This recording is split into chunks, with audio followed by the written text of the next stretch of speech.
Seriali Tokë e Hidhur është një ndër produksionet më të ndjekura të televizionit turk në vitet e fundit.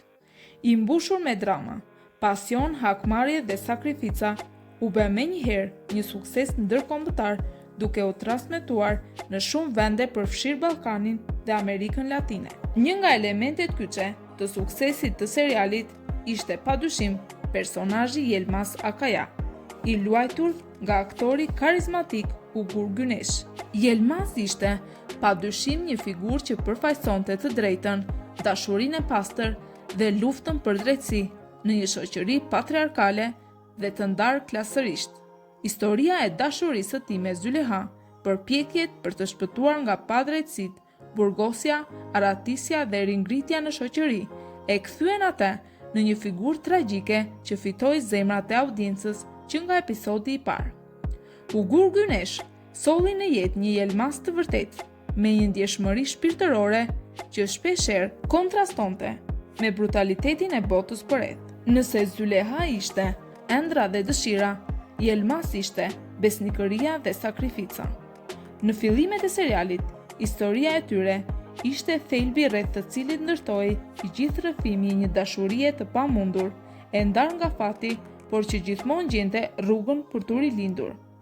Prandaj kur u bë e ditur se aktori do të largohej nga seriali, kjo shkaktoi një val të madh trishtimi dhe reagimesh nga publiku, jo vetëm në Turqi, por në të gjithë botën ku transmetohej seriali. Sipas informacioneve të konfirmuara nga produksioni dhe vetë aktori, largimi i tij ndodhi pasi kontrata shumë vjeçare me serialin përfundoi.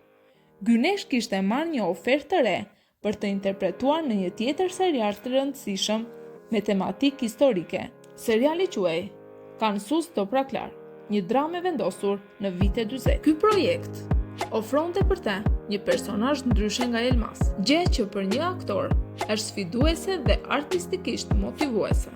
Në intervista i tha: "Yilmaz ishte një udhëtim i mrekullueshëm. Më mësoi shumë, por çdo rrugë ka fundin e vet. Tani është koha për të treguar histori të reja, për të përfaqësuar njerëz të tjerë." Sipas disa burimeve nga mediat roz turke, vendimi i Ugur Güneş për t'u larguar nuk ishte thjesht profesionale. Thuhet se gjatë xhirimeve të serialit, ai pati një lidhje romantike me aktoren Hilal Altimbilik, e cila luan rolin e Züleyha. Marrëdhënia mes tyre për një kohë të gjatë u përfol si shumë të afërt, por më vonë u ndërpre. Më pas Hilal Altimbilik u pa shpesh në publik dhe në ambiente jashtë xhirimeve me Kerem Alçik, aktorit që luan Fekeli. Ky zhvillim thuhet se krijoi një atmosferë të tensionuar mes aktorëve në setin e xhirimeve, gjë që ndikoi emocionalisht dhe profesionalisht te Güneş. Edhe pse ai vetë nuk e ka konfirmuar publikisht këtë pjesë të historisë, burimet të afërta me produksionin sugjerojnë se këto dinamika personale në prapasken kishin ndikimin e tyre. Një nga episodet më prekse të serialit ishte episodi 77. Yilmaz pëson një aksident fatal. Deri në fund, ai mbetet një figurë e përkushtuar ndaj Züleyhas dhe djalit të tyre, duke luftuar për të ndërtuar një jetë të re, të ndershme me familjen e tij. Por fati i tij ishte tragjik, ashtu si shumë heronj klasik të letërsisë. Ai luftoi për të drejtën, por nuk arriti të shijojë plotësisht lumturinë që meritonte. Skenat e vdekjes së Yilmaz ishin të mbushura me emocion dhe u shoqëruan me lot nga aktorët në skenë dhe miliona shikues para ekranit. Shumë fansa në rrjetet sociale e përshkruan largimin e tij si fundin e serialit Tokë e Hidhur, dhe shumë prej tyre deklaruan se nuk e ndoqën më serialin pas vdekjes së tij. Po në Shqipëri, si e pritën shikuesit vdekjen e Yilmaz?